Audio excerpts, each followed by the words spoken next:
Hello అందరికీ, welcome to SS home foods. ఈరోజు వీడియోలో ఫస్ట్ టైం చేసిన ఎటువంటి చేపలతో చేసినా కూడాను చాలా టేస్టీగా సింపుల్గా ఉండే మామిడికాయ ముక్కలతో చేపల పులుసుని ఎలా ప్రిపేర్ చేసుకోవాలో ఈ వీడియోలో చూసేయండి.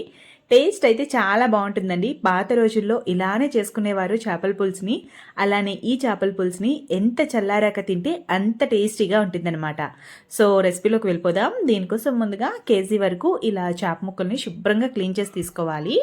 ఇందులోకి ఉప్పు, పసుపు, కారం, అలానే ఆయిల్ కొద్దిగా వేసుకోవాలి. అన్నీ కూడా 1 టీ స్పూన్ వేసుకోండి, సరిపోతుంది. ఈ స్పైసెస్ అన్నీ ముక్కలకు పట్టే విధంగా బాగా కలుపుకొని ఒక హాఫ్ అన్ అవర్ పక్కన పెట్టుకోండి.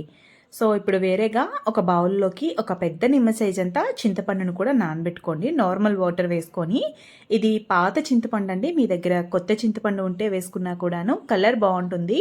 సో ఇక్కడ నేను చింతపండును కూడా ఇలా ఒక 10 నిమిషాలు నానబెట్టుకుంటున్నాను పక్కన పెట్టుకొని. ఇప్పుడు ఈ చేపల చారులోకి మరింత టేస్టీగా ఉండే మసాలాని సింపుల్గా ప్రిపేర్ చేసుకుందాం చేయండి.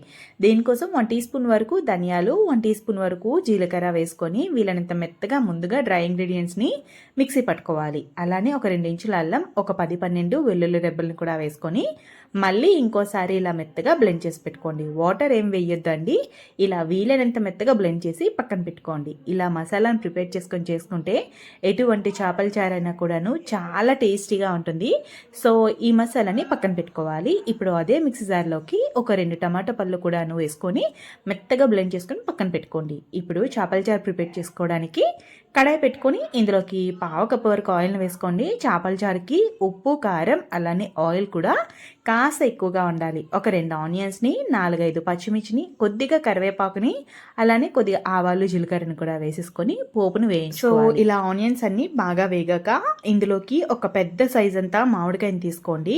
ఈ మామిడికాయని మీకు కావాల్సిన షేప్లో ముక్కల్ని కట్ చేసుకోవాలి. అంటే మీకు చిన్న ముక్కలు కావాలంటే చిన్న ముక్కలుగా కట్ చేసుకోండి, లేకుంటే పెద్ద ముక్కలుగా అయినా కట్ చేసుకోండి. లోపల ఉన్న జీడి పార్ట్ తీసేసుకొని శుభ్రంగా కడిగేసి ఒక ప్లేట్లోకి తీసుకోండి. ఇక్కడ నేనైతే స్ట్రైట్గా ముక్కల్ని కట్ చేసుకున్నాను. ఇలా చేపల చారులో మామిడికాయ ముక్కల్ని వేసుకొని ట్రై చేయండి, చాలా డిఫరెంట్గా ఉంటుంది టేస్ట్, అలానే చాలా టేస్టీగా ఉంటుంది. సో ఈ ముక్కల్ని కూడాను పోపులో వేసేసుకోవాలి. లైట్గా ఒక 2 నిమిషాలు వేయించుకోండి.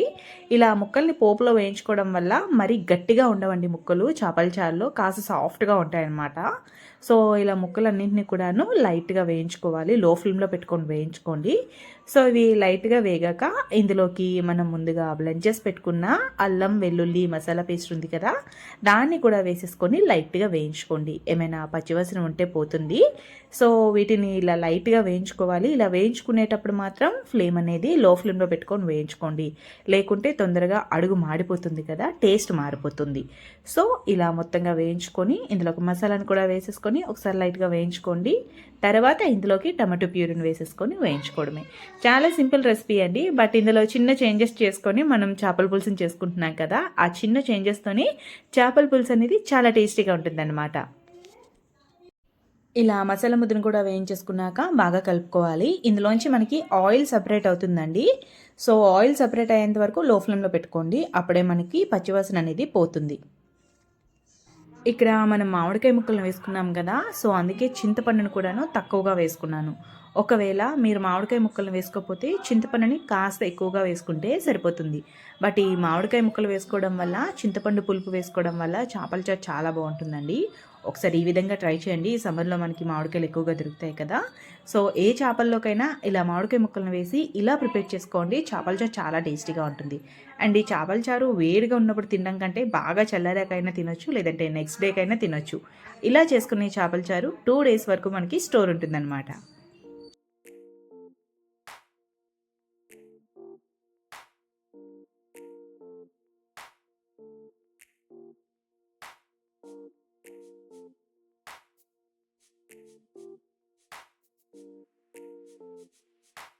చూసారా, ఇక్కడ పైకి ఆయిల్ అనేది తేలింది కదా. ఇప్పుడు బ్లెండ్ చేసుకున్న టమాటో పల్పుని కూడా వేసేసుకోవాలి. సో దీన్ని కూడాను లో ఫ్లేమ్లో పెట్టి వేయించుకోండి. అంటే మనకి టమాటో ప్యూరీ నుంచి కూడాను ఆయిల్ అనేది పైకి సపరేట్గా తేలుతుంది. అప్పుడే ఇందులో ఉన్న పచ్చివాసన కూడా పోతుందండి. సో ఫ్లేమ్ని లో ఫ్లేమ్లో పెట్టుకొని ఒక 2-3 నిమిషాలు విడిచిపెట్టేయండి, చక్కగా ఆయిల్ పైకి సెపరేట్ అవుతుంది. ఇలా ఆయిల్ అనేది సెపరేట్ అయ్యాక ఇందులోకి ఉప్పు, కారం, పసుపు వేసుకోవాలండి. మనం ఆల్రెడీ చేపల్లో వేసుకున్నాం కాబట్టి ఇక్కడ నేను 1 టీ స్పూన్ వరకు పసుపుని, అలానే 1 టీ స్పూన్ వరకు కారంని అలానే 1.5 టీ స్పూన్ వరకు సాల్ట్ని వేసుకుంటున్నాను. సో సాల్ట్ అనేది మనం లాస్ట్లో ఒకసారి చెక్ చేసుకుంటే సరిపోతుంది, ముందుగానే ఎక్కువగా వేసుకోవద్దు. సో ఈ స్పైసెస్ని ఒకసారి బాగా కలుపుకోండి. ఇలా కలుపుకున్నాక మనం ముందుగా నానబెట్టుకున్నాం కదా చింతపండు రసాన్ని, అందులోంచి పిప్పిని వేరు చేసేసుకొని ఆ చింతపండు రసాన్ని పక్కన పెట్టుకోండి.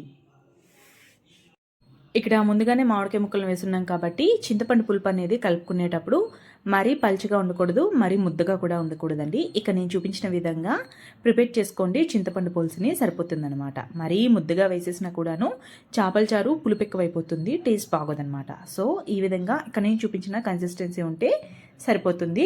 మొత్తంగా ఇక్కడ నేను 2 గ్లాసుల వరకు వాటర్ని వేసుకొని ఇలా చింతపండు రసాన్ని వేసుకుంటున్నాను. ఇలా చింతపండు రసాన్ని వేసుకోగానే మనం ముందుగా మ్యారినేట్ చేసి పెట్టుకున్న చేప ముక్కల్ని కూడాను ఈ చింతపండు రసంతో పాటే ఉడకనివ్వాలండి. అప్పుడే చాలా బాగుంటాయి చేప ముక్కలు కూడాను, ఎక్కడ విరిగిపోకుండా. సో ఇలా ఒకసారి అడుగు నుంచి బాగా కలుపుకొని ఇప్పుడు ఇందులోకి ముందుగా మ్యారినేట్ చేసి పెట్టుకున్న చేప ముక్కల్ని కూడా వేసేసుకోండి.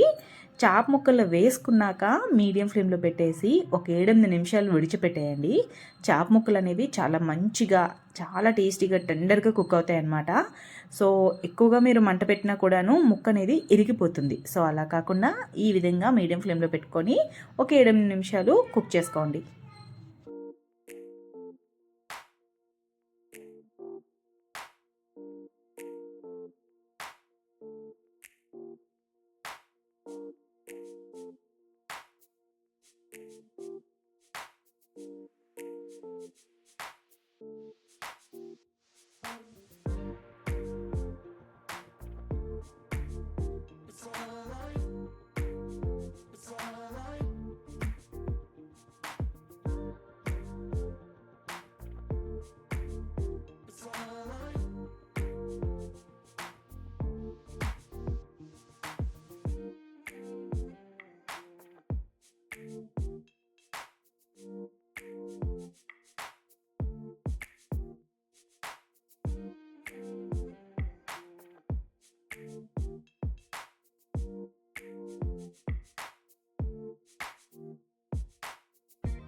చూసారు కదా, మనకి ఇక్కడ ఈ చేపల పులుసు పైన ఆయిల్ అనేది సెపరేట్ అవుతుంది. అంటే మనకి ఇక్కడ ఈ చేపల పులుసు అనేది కంప్లీట్గా కుక్ అయిపోయినట్టే. స్టవ్ ఆఫ్ చేసేయండి. ఇందులో మీకు ఏమైనా కొత్తిమీర కావాలి అనుకుంటే పైన కాస్త వేసుకోవచ్చు, టేస్ట్ చాలా బాగుంటుంది. ఇంతే అండి, చాలా కమ్మగా టేస్టీగా ఉండే మామిడికాయ ముక్కలతో చేపల పులుసుని ఎలా ప్రిపేర్ చేసుకోవాలో ఈ వీడియోలో చూసారు కదా. మీకు కనుక ఈ రెసిపీ నచ్చినట్టుంటే తప్పకుండా మీరు ట్రై చేయండి. మీకు ఈ రెసిపీ ఎలా కుదిరిందో నా కామెంట్ రూపంలో తెలియజేయండి. ఛానల్ని ఫస్ట్ టైం చూసినట్టు కనుక ఉంటే తప్పకుండా సబ్స్క్రైబ్ చేసుకోండి. Thanks for watching.